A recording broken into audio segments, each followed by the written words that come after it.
Welcome to a very chilly January 5th Friday evening here at BNEWS Weekly. I'm Phil Gallagher along with BNEWS Director Rich Hosford, BNEWS reporter Robert Parris, Peter Brown with the weather, Maddie Shipka with the community calendar, Matt DiMarzio with sports, and Marge McDonald with senior news. Thank you for joining us. The Sears location in the Burlington Mall, which has for years been one of the anchor stores, will be closing later this year. CNBC reports that Sears Holding, the company that owns Sears and Kmart, told employees on Thursday that it will be closing over 100 stores in 2018. In total, 39 Sears stores and 64 Kmart locations will be closed. According to a release from Sears Holding, the Burlington location is slated to close in early April. In the statement, the company says that Sears Holdings continues its strategic assessment of the productivity of the Kmart and Sears store base. In the process, they will continue to close some unprofitable stores as they transform their business models so that their physical store footprint and digital capabilities match. It would be bad news for Burlington if that Sears is not a profitable outlet here in the third or fourth most profitable mall in the Northeast. The company says that eligible employees impacted by the store closings will receive a severance package and will have the opportunity to apply for positions in area stores that remain open. Liquidation sales will begin as early as January 12th at the closing stores' locations. Town government works best when dedicated people are involved, and now is the chance for those interested in running for a public office or town meeting seat to throw their hat in the ring.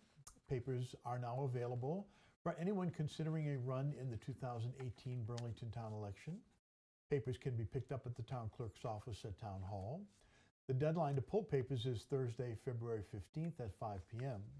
Seats up for election include town moderator, 2 seats on the Board of Selectmen, a seat on the school committee, a seat on the planning board, and 2 seats on the Board of Health.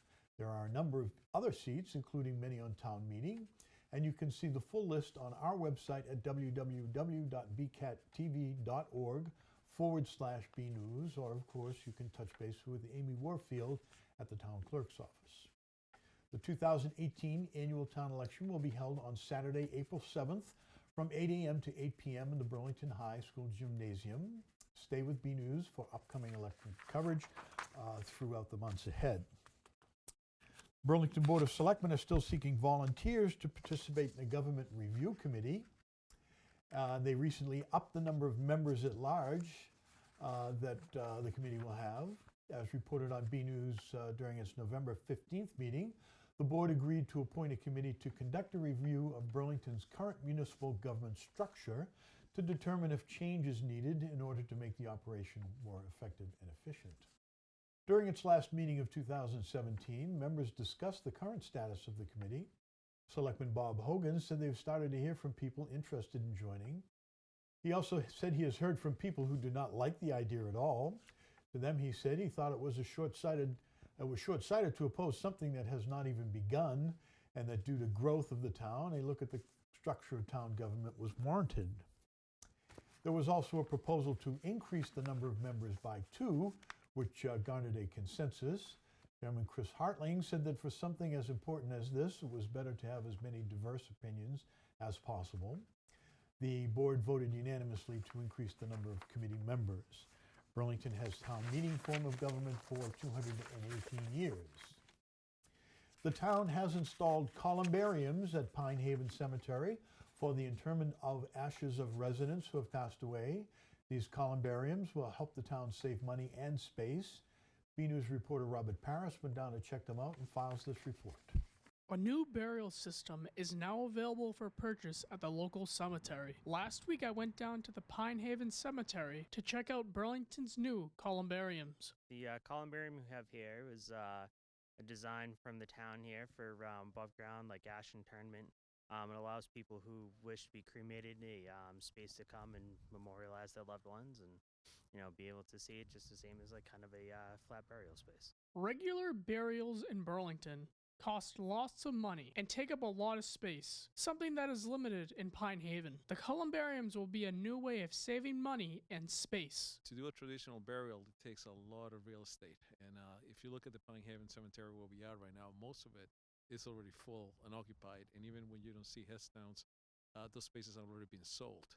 So not having the land is the biggest problem, and the Columbarium would allow us to actually do a lot more ash storage, I'm going to call it, than actual burying in the ground. Members of the committee visited columbariums across the state to get a sense of what designs were possible. We actually took a source of kind of inspiration from a couple other columbariums. We looked at one in Harwich, Massachusetts, and then we went to Lowell, Massachusetts to look at one. Kind of combined the little features of each one of them. Took some of the aesthetic qualities of each and kind of put them together and made our own unique one for here in Burlington. This will be the first cemetery in Burlington to have columbariums. But what about Chestnut Hill? Only 2 minutes away from Pinehaven. I mean, if we sell the spaces here, I mean, this project will include actually adding more of these columbariums in this particular area of the cemetery. But we have other areas, both in Pinehaven and the Chestnut Hill, where we could actually build more of this type of columbarium if needed. We will see once that we start selling them. We're going to allow actually the pre-sale of these units for people who may want to buy them, and then depending on the demand, then we'll figure out what to do next. The columbariums are already up for sale and are limited as of right now. Well, the way we're going to sell these ones is first come, first serve. We're going to start the first week of January, and they'll come to the cemetery to actually purchase it. And that gives people the right to store ashes in a columbarium. It still belongs to the town, but it allows them that, the good feeling to know that they have a space reserved for them for the future. So we can sell pre-need, or we can sell as needed too as we go. Finally, this will be a new way of paying tribute to a loved one. I really hope that the residents that, the loved ones, when they come down and see it, they just appreciate the aesthetics of it, the hard work. There's definitely a future plan for, this is the kind of first phase. We have like a whole nice layout here to move forward. We have maybe other spaces in the cemetery as well as the other one that we can even put these in. And we hope that these start gaining traction and people see that we're here in the town of Burlington trying to make our best for the residents and, doing the best design work we can for them. From the Pinehaven Cemetery, I'm Robert Paris for BNEWS Weekly. The Burlington Fire Department is continuing towards its goal of offering the community better medical emergency care. As reported on BNews, for roughly the past 2 years, the department has been pushing towards switching its emergency medical status from basic life support to advanced life support. The main part of this push has been hiring firefighter paramedics rather than EMTs. In the past 2 years, the department has welcomed 6 paramedics into its ranks, with another 3 currently entering the fire academy. There are also 3 potential vacancies that could be filled with paramedics in 2018. That's a report from the department. Now the department is looking to offer paramedic training to its current members. During the latest Board of Selectmen meeting, Chief Steve Yetman and Assistant Chief Mike Patterson asked the board to vote to allow a warrant article to be included on the 2018 January town meeting agenda that would allow for $260,000 to be transferred from free cash for the training. This sum would allow the department to train 8 members, which, if the year-long training starts in March of next year, will increase the number of firefighter paramedics on the force from 12 to 20 by July of 2019. This in itself will not get the department a full ALS status. According to the report, they will need to work with the state, Leahy Hospital, and the town's current ALS provider, Armstrong Ambulance, to have the department approved for ALS status. They will also need to negotiate the expired contract with the fire union to incorporate provisions for ALS service, and will need to prepare a budget for FY 2020 that will include the costs associated with the change. The Board of Selectmen voted unanimously to have the article placed on the warrant. They also took votes to direct the town administrator and fire department to implement a conversion to ALS ambulance service by July of 2019, and to have the town administrator negotiate the union contract. According to the fire department, there are a number of advantages switching to ALS. The most important is response time. The town has an ALS provider, but it is not dedicated to Burlington, and instead has ambulances patrolling several communities. This means that the average response time from the outside service is 7 minutes after the ALS provider is notified. If the Burlington Fire Department were to provide ALS service, the response time in town would be within 4 minutes. People in Burlington looking to get a hot meal delivered to them from restaurants who do not normally provide delivery service now have a new option. Last week, Uber Eats, the online food delivery service provided by the ride-sharing company Uber, announced it was expanding into Burlington. Already Burlington restaurants have signed up to be part of the service. Early adopters include Lester's, Roadside Barbecue, Osterio Nino, Pizza Days, and Schoolhouse Ice Cream. There are also options from neighboring towns including Zyka's Indian Bistro, My Brother's Place, and Central Grill. Users can order from Uber Eats on their website or by downloading the app to a smartphone or tablet. Once an order is placed, all pricing information is given and the customer can track their order online. The new Residence Inn by Marriott has opened its doors in the district. BNEWS Director Rich Hosford went down to check it out and has this report. A long-awaited project in the district in Burlington has opened and is welcoming guests to spend the night or even a whole week. The Residence Inn by Marriott opened its doors recently and has begun to serve travelers visiting Burlington and its many businesses. Welcome to the Residence Inn by the Marriott, Boston, Burlington. We are the brand new hotel that's located in the heart of the district. We opened on November 10th. We are 170 suite, we're an all-suite hotel, which features amenities such as an indoor pool, whirlpool. We have a 24-hour fitness gym center. We have a complimentary breakfast eating area along with 2 meeting spaces, one which holds about 24 people classroom style, and then a formal boardroom style which holds about 12. One thing guests will notice right when they enter the lobby is the design of the hotel, which features a modern motif with lots of places to sit down and get comfortable. Contemporary, very comfortable. You'll see it's very bright, which is a nice feature to have. We've gotten a lot of feedback from our guests that they really enjoy the brightness of the hotel. It is an upgraded package. Our management company did choose to do an upgraded Residence Inn package, and I think as you travel through and you see the hotel, those types of upgrades will definitely shine through. It's not something you see in a typical Residence Inn. Of course, when it comes to a hotel, the room is key. The Residence Inn offers a variety of room options including studio suites, 1-bedroom suites, corner suites, and 2-bedroom suites for larger groups and families. Most rooms come with a full kitchen that includes a stovetop cooking surface, a fridge, a toaster oven, and a dishwasher. The rooms are designed to be comfortable and suited well to business travelers. Definitely very beautiful, very spacious. People enjoy the amount of space. The business traveler really, they have a desk in there. The television is a smart television, and it does spin between the bedroom and the living room, so they can be sitting on the couch doing work, watching television, or sitting at the desk. They could also be, resting on the bed, watching TV, or doing work. We have complimentary Wi-Fi. We have 2 shuttle services for our guests that run within a 5-mile radius, which has been very nice, very popular with our business travelers.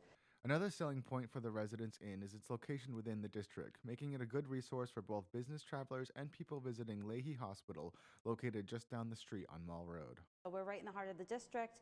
People love the fact that they can go to work, they can walk to work, they can walk to the mall when they're done with work, they can go and have dinner at any of our fine district neighbors.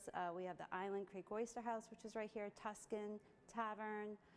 We have a couple locations, our own in-house restaurant, which will be opening up, which is Black and Blue Steak and Crab in March. We're excited for that. So people love the location. These features, combined with a well-trained staff, is meant to give travelers the feel of a home away from home, hotel representatives told me. We just want them to have a seamless experience that is really so memorable that they tell their families about it, their friends about it. Our Residence Inn mission statement is that we provide service so memorable that our guests tell stories about it. So we want to be the #1 hotel on the market and just provide our guests with a great experience. At the Residence Inn by Marriott, located in the district, I'm BNEWS Director Rich Hosford. With the steady cold temperatures, we've seen people will be tempted to head out onto the ice for recreation. Fire Chief Stephen Yetman would like to remind all residents to be cognizant that while fun, frozen bodies of water can pose dangers. He offers some tips on how to stay safe. First, never go onto the ice alone.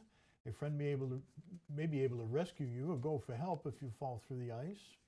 Always keep your pets on a leash. If a pet falls through the ice, do not attempt a rescue. Call 911 instead. Beware of ice covered with snow. Snow can insulate ice and keep it strong, but can also insulate it to keep it from freezing. Slush is a danger sign, indicating that ice is no longer freezing from the bottom and can be weak or deteriorating. It's also important to know what to do if you or someone you're with falls through the ice. If someone falls through the ice and you are unable to reach that person from shore, throw them something, rope, jumper cables, tree branch, etc. If this does not work, go for help before you also become a victim. Get medical assistance for the victim immediately. If you fall in, try not to panic. Turn toward the direction you came from. Place your hands and arms on the unbroken surface, working forward by kicking your feet.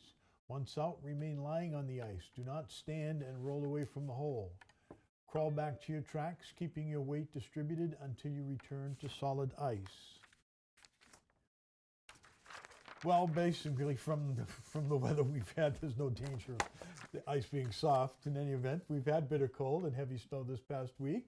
What's in store for the week ahead? We go now to BNEWS weatherman Peter Brown to find out. We'll also check out the community calendar with Madison Shipka to see what's happening in Burlington.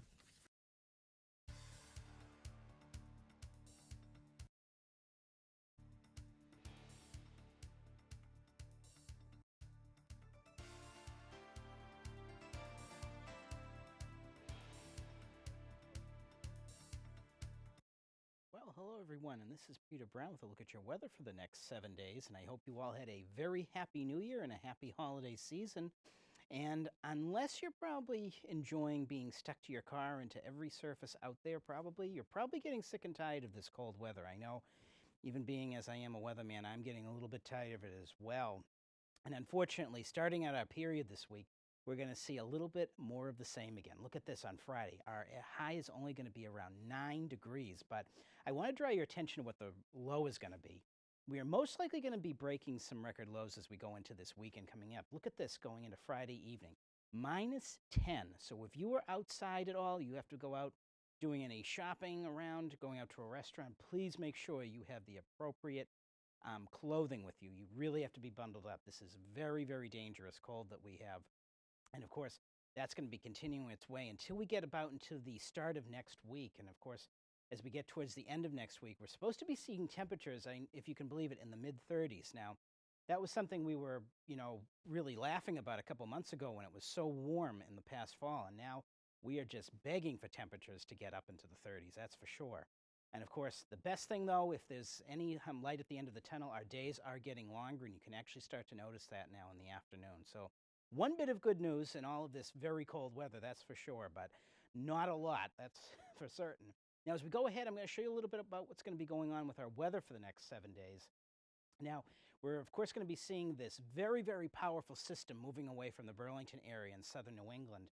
Now, getting into Friday and into Saturday, this storm, of course, is going to keep strengthening as it heads up into the maritime provinces. And that is going to bring some incredibly strong northerly winds down here into the southern New England area. And that's what's going to be contributing to us getting very clear conditions, but extremely cold conditions, especially as we see those overnight lows.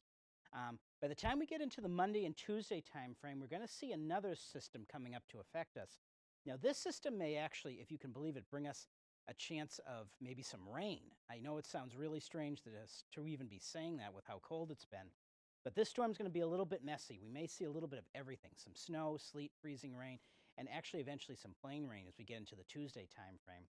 However, though, unfortunately, after that storm passes by, we're going to see another high-pressure center building down in from central and northern Canada, and that's going to bring some pretty cold temperatures, again, back into the Burlington area. Now, as we go ahead, I'm going to show you a little bit about, of course, something that we have definitely been experiencing. These are the temperature outlook for the next 8 to 14 days. Now, no surprise, they are expecting from the Climate Prediction Center for us here in the Burlington area to see below normal temperatures. Even looking at this, they are forecasting maybe above average temperatures in the southeast. We'll have to really see if that actually pans out, especially since they saw some snow in Florida this past couple of days or so. If there's any place you want to go to find the really warm weather, though, you have to travel way out west of the Rockies. If you're going out to California, out to the Los Angeles area, San Francisco, anywhere like that, looks like you're going to have some really nice weather. Now, as we go ahead, I'm going to show you some of those temperatures that we have coming up for the next 7 days. And I know what you're saying right here, something you really didn't want to be seeing, but again, here we are back into the absolute Arctic freeze going in Friday. Now, Saturday night into Sunday morning, this is a little bit worrisome here. We are looking for maybe lows to be as low as 16 below zero. As the big, powerful storm moves away from us, the winds are going to settle down, and that's going to allow for extra radiational cooling at night. And I would not be surprised if there could be a few areas around here in Burlington in the colder spots that could approach perhaps 20 below zero. So some really, really cold stuff. Of course, we get into Sunday, we still have some sunny skies. Temperatures, of course, look at this, 14. Absolutely balmy compared to what we're going to be seeing on Saturday with highs barely getting above zero. Now, when we get into Monday and Tuesday, you're going to be looking at these temperatures and saying, wow, this looks like we're getting into a winter heat wave almost here. Temperatures in the mid and upper 30s, but of course, that's going to bring with it the chance of some real messy, sloppy weather, some rain, snow, sleet, and maybe a little bit of freezing rain. However, though, once that storm moves away, back into Wednesday, we're back into clear, sunny skies, and look at this. Highs again down to the teens, and overnight lows approaching down near 10 below zero again. Now, as we get towards Thursday, we're going to see some cloudy weather coming in. We may be seeing another system with maybe some light snow moving in towards the end of the period. But again, temperatures in the lower 20s, but these nighttime lows are what are really getting us. Temperatures very, very cold again, only in the single digits even at the end of the week. So everyone, please make sure you stay warm, stay safe, and enjoy the weather.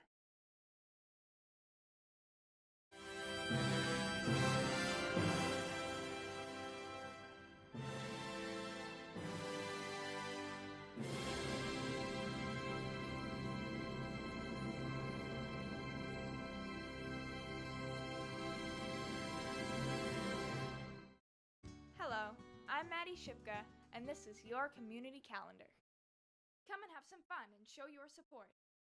On Saturday, January 13th at 8 p.m. to midnight, the Burlington High School Hockey and Skating Association will be having a hockey fundraiser event at the Boston Burlington Marriott. The event will be hosted by the Boston Comedy Festival winner, Comics Come Home comedian and Dirty Water News co-host, Dave Russo, as well as the best mixed DJ set from DJ Holty. There will also be a cash bar, light snacks and refreshments, and a raffle. Everyone is welcome. The event will cost $100. For more information about the event and to register, go to eventbrite.com. You can also look for them on Facebook. Whoopee! Another great event! On Sunday, January 14th, from 2 to 3 p.m., Clover in Burlington will be having a whoopie pie decorating event. The family-friendly event will let you pick a variety of toppings for your whoopie pies such as cranberries, candied ginger, and seasonal jams. There will also be coffee and hot beverages. Everyone is welcome and pre-registration is required. For more information, visit cloverfoodlab.com/events. Don your best outfit and get ready for a night of good food, great charities, and fun on the dance floor. On Saturday, January 20th, from 7 to 11 p.m. at the Cafe Escadrille restaurant, the Burlington Area Chamber of Commerce will be having their second annual Black Tie Gala event. The event will feature a cocktail reception, 3-course dinner, and speeches and presentations by local charities. The event will cost $100 per person. Proper attire required. Women, cocktail or full-length dresses. Men, dark suit or tuxedo. Everyone is welcome. For more information and to buy tickets, visit burlingtonareachamberofcommerce.org. I'm Maddie Shipka, and this has been your Community Calendar. The Red Devils are battling hard this winter, as always. For the latest action, we go now to BNEWS sports reporter Matt DiMarzio for this week's sports report. Hey everyone, this is Matt DiMarzio here with your weekly sports report. The winter sports season is off to an exciting start for many Red Devil teams. A couple of teams were off to an impressive undefeated start. The boys hockey team beat Barnstable earlier this week to improve its record to 5-0 on the season. The Devils also beat Winchester in Middlesex League action last week by a 2-1 score in an exciting early season showdown. The boys track and field team brought an undefeated record into a Thursday morning showdown with Wakefield. And after a tight day of racing at Boston University, the Devils lost to the Warriors by a 52-39 score. Now on the basketball court, the boys team is currently playing in a tournament at Tewksbury High School, where BHS coach Phil Connors coached for several seasons. The Red Devils lost to Beverly in the first round of Tewksbury's tournament on Wednesday night and play in the consolation game on Thursday. Both the Burlington boys and girls are back in Middlesex League action on Tuesday against Wakefield. Girls host the Warriors at 6 o'clock, and the boys are in Wakefield for a critical Freedom Division matchup. Red Devil gymnastics teams are also ready to start their seasons. The girls start on Tuesday night against Woburn at 5:30 p.m. at home before a Thursday meet in Arlington at 4:30. Boys visit Braintree next Friday and have their first home meet on January 11th against Attleboro at 7 o'clock. The gymnastics room was recently dedicated to longtime coach Rick Hayes at a ceremony held during the boys' alumni meet last week. And that's all for now. I'm Matt DeMarzio. Back to you guys in the studio. One place where there is always a lot happening is the Burlington Senior Center. We go now to Council on Aging Director Marge McDonald for the first senior news of 2018. Hello and Happy New Year. We begin the new year with some pretty extreme weather, and I hope everyone is staying warm.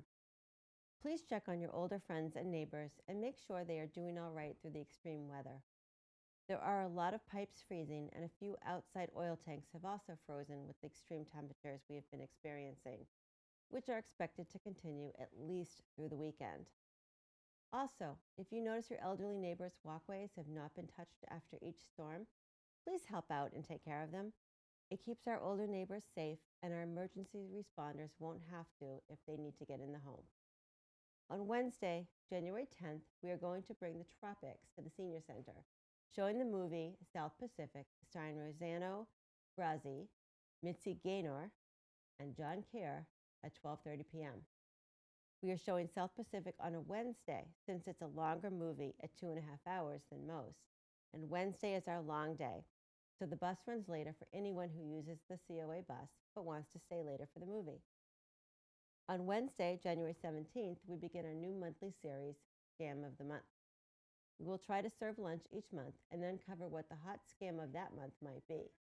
We'll also cover how to protect yourself from that scam, what to do if you fall victim to that particular scam, and then do some practice of protecting yourself from the scam. We will cover one type of scam each month so we can ensure everyone knows how to protect themselves and how to handle each individual situation. For January, Wegmans is providing our lunch. Also on Wednesday the 10th, Brightview Concord River is our supper sponsor. Sign Up with Debbie begins on January 11th at 11 a.m. And as always, thank you to a Whole Bunch Flower Market for donating the centerpieces each and every month. On Friday, January 12th, the Senior Center will be closed so workers can remove the asbestos in 2 rooms in the building. We will also be closed on Monday, January 15th for Martin Luther King Day, but we'll return on Tuesday with our regularly scheduled activities. We are taking appointments for help with your tax return with AARP Volunteer Tax Aid. If you have a simple tax return, feel free to call for an appointment. Make an appointment with one. Appointments are available between February 1st and April 15th on Tuesdays and Thursdays. And last but not least, remember that as a general rule, when schools are canceled, the Senior Center is closed. And when they have a delay, we also have a delay. The parking lots at the schools are plowed and cleaned up before the Senior Center, so we also need to delay our opening to ensure a safer parking lot. That's all for now. I'm Marge McDonald.